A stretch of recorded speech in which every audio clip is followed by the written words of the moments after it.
Ladies and gentlemen, members and friends, thank you so much for joining me for another video exploring one of the whiskies coming up in April Outturn. Now, this is a cask in our Music and Malts Part 2 April Outturn that has actually already been featured at an event as well. It was recently featured at the PJ O'Brien's dinner in Melbourne, and I think it's coming up in the Wollongong dinner at the Novotel as well. This is Cask 91.29 Cherries, Sweets, Berries and Treats. Nice bit of alliteration there. This is in the spicy and sweet flavour profile. It's an 11-year-old from a second fill ex-bourbon barrel.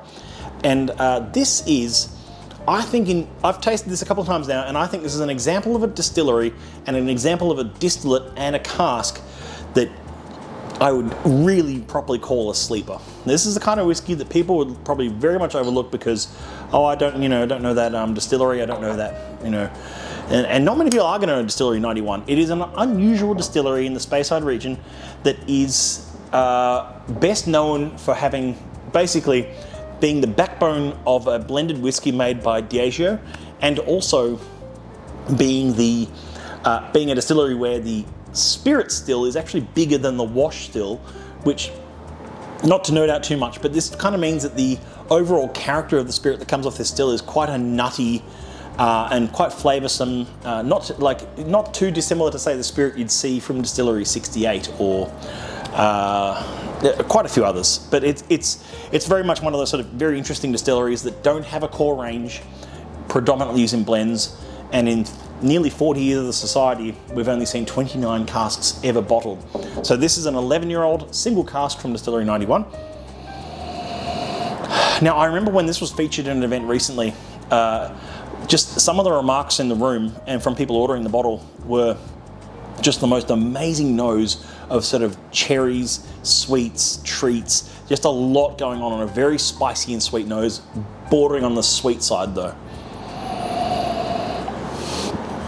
It's a remarkable nose. In fact, it says on the front here, a classic and stalwart style from this unappreciated Speysider. And I would absolutely agree with that line from the panel. It is a classic Speysider, but very much an unappreciated distillery and underappreciated, I should say, a distillery, but brimming with ripe fruits and spices with a weighty, waxy undercurrent. It is brimming with like spice and fruit straight away on the nose. Let's have a taste of that. And the proof on that is 55.9. Ooh, that magic mid-50s number. I love my spirit in that sort of like mid-50s, anywhere between that sort of 52 to 58. It's always that really lovely sweet spot for me personally. I know some people like them a lot higher, some people like them a little lower, but at cask strength, natural cask strength that we bottle at the Society, I love those sort of mid-50s, 11, 12, 13-year-old whiskies. Let's have a taste. Ooh.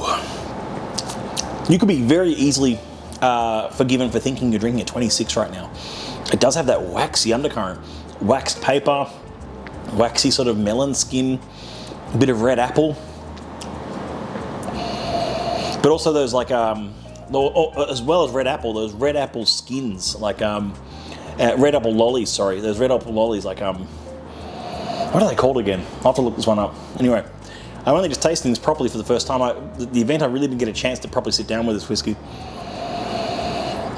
It's kind of that's kind of the whiskey I'd want to have myself, a bottle of it for myself, as something really quite sort of enjoyable. That's not going to be sort of like, it's not a superstar. It's underappreciated. It's that classic Speyside note. So much more on the sweeter side, much more sort of. And like I said, Distillery 91 is not a superstar. That no one knows Distillery 91.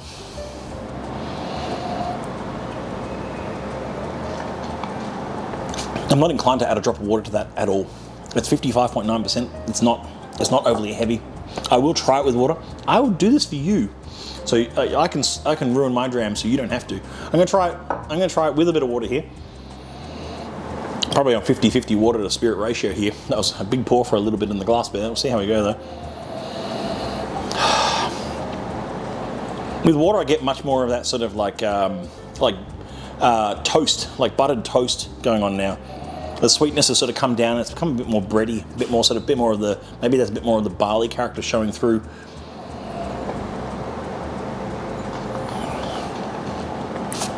It works with water, but you don't need it. It doesn't need it, but it works. Cherries, sweets, berries, and treats. Don't sleep on casks like this. in Outturn. This is just a delicious example of a second fill barrel. The spirit hasn't been overwhelmed by the cask. They've met right in the middle like every fantastic whiskey should. That's available in April Outturn, along with some other goodies on Friday, the 1st of April. No, not an April Fool's joke. The Outturn is actually going live on April Fool's. We did this to ourselves. So this is a remarkable example of a Speyside cask not to be ignored. See you all soon for April Outturn. See you at the virtual, see you at the events around the country, hopefully, and slàinte mhath to your good health, and cheers.